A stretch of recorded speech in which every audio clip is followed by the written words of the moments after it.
Picture yourself looking into the future. In your mind, are you facing forward? Are you facing the future head on? You may have heard the Whakatauki or proverb, ka mua ka muri, which means walking backwards into the future. In the Māori concept of time, facing the future means having a posture which acknowledges what has gone before.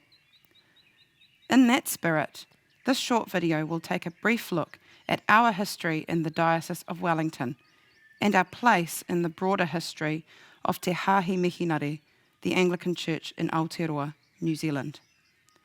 In doing so, we aim to see, understand, and be informed by what has come before. And because we have seen, we then take responsibility for our place as covenanted people of God and of this land. Tēnā koutou katoa. In our Tikanga Pākehā Church, we have sometimes told our history as if it began on Christmas Day in 1814, when Samuel Marsden preached on the beach at Oihi in the Bay of Islands.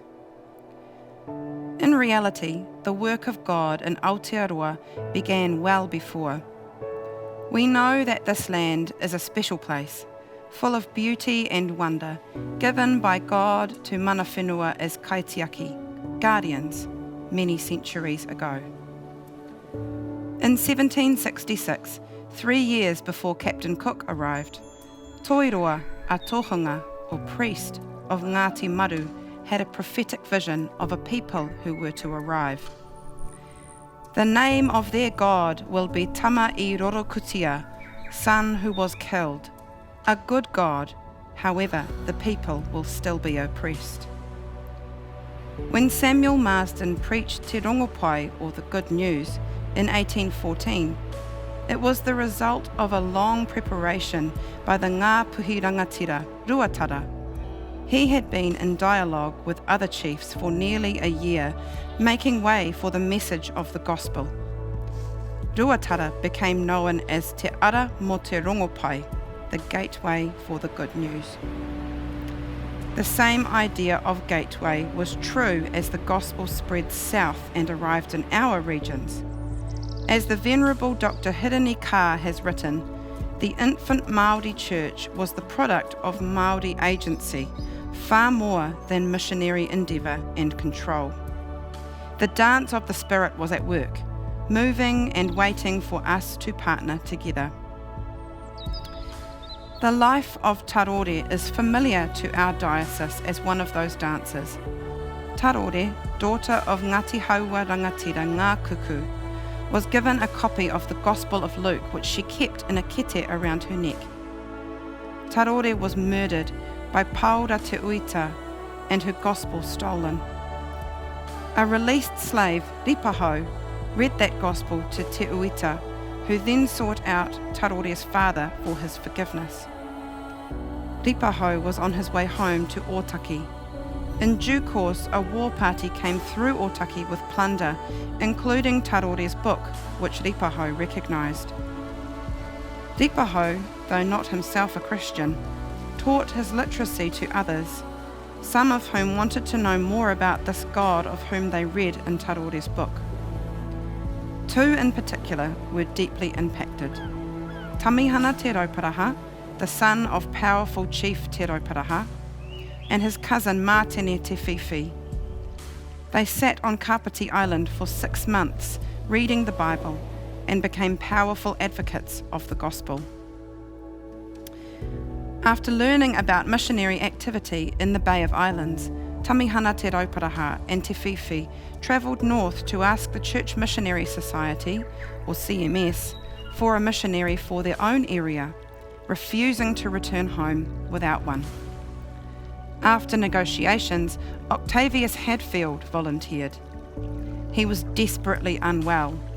"I will go," he said. "I know I shall not live long, and I may as well die there as here." Tamihana and Mātene were later to head to the South Island to preach Jesus' message of peace, travelling to the same areas where Tamihana's father Te Rauparaha had led heke or war parties. In other parts of our diocese, we see a similar pattern of the gospel spread through Māori agency in partnership with missionaries. In Whanganui, it was Te Tauri and Hipango who paved the way for CMS missionary Henry Williams to connect with local rangatira in 1839 and secure land for the church at Putiki.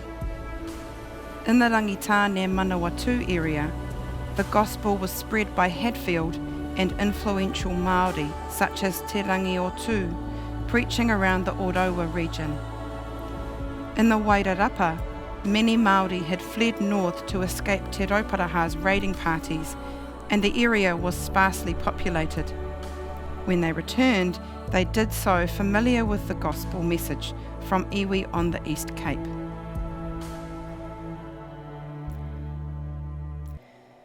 Henry Williams accompanied his new Otaki missionary Octavius Hadfield to Wellington at the end of 1839 to get him settled. Just 8 weeks later, he found himself drafting Te Tiriti o Waitangi. In this way, our church became a midwife at the birth of the treaty, and Pākehā entered into a covenant relationship with tangata whenua. The missionaries were often fluent speakers of te reo Māori, living in close relationship with their Māori neighbours. From their writing, it is clear that their primary aim was to ensure that Māori rights were honoured. But what is also true to say is that the missionaries were unwitting agents of empire who came to their mahi with their own sets of unconscious bias and colonial methodologies. These continue to have lasting repercussions. Henry Williams' experiences within the Wellington region must have influenced his role in crafting Te Tiriti. He saw and described in his letters the way that Wakefield's New Zealand company were acting with greed and deception in order to secure land from tangata whenua. Williams left the area on 5th of December 1839, and the treaty was born just 8 weeks later.